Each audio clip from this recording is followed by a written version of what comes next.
Health ঘরে স্বাগতম। আপনারা চেয়েছিলেন তাই নিয়ে এলাম পার্ট 2। আজ জানাবো 3টি জাদুকরি টিপস যা আপনার ত্বককে বদলে দেবে।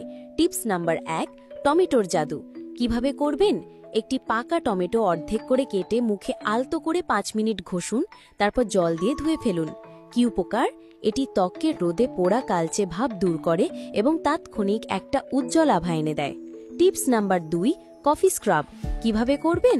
1 চামচ কফি পাউডারের সাথে সামান্য মধু মিশিয়ে মুখে 2 মিনিট ধরে হালকাভাবে ম্যাসাজ করুন। কি উপকার?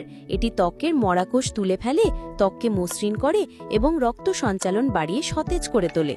টিপস নাম্বার 3, মুসুর ডালের ফেস প্যাক। কিভাবে করবেন? ভেজানো মুসুর ডাল বেটে একটি পেস্ট তৈরি করুন, মুখে লাগিয়ে শুকিয়ে গেলে ধুয়ে ফেলুন। কি উপকার? এটি ত্বকের দাগছোপ হালকা করে, ত্বককে গভীর থেকে পরিষ্কার করে এবং স্কিন টোনকে উজ্জ্বল করে। এই সহজ টিপসগুলো ফলো করুন আর প্রাকৃতিক সৌন্দর্যে উজ্জ্বল থাকুন। আরও দারুণ সব টিপসের জন্য হেলথ ঘরকে সাবস্ক্রাইব করতে ভুলবেন না।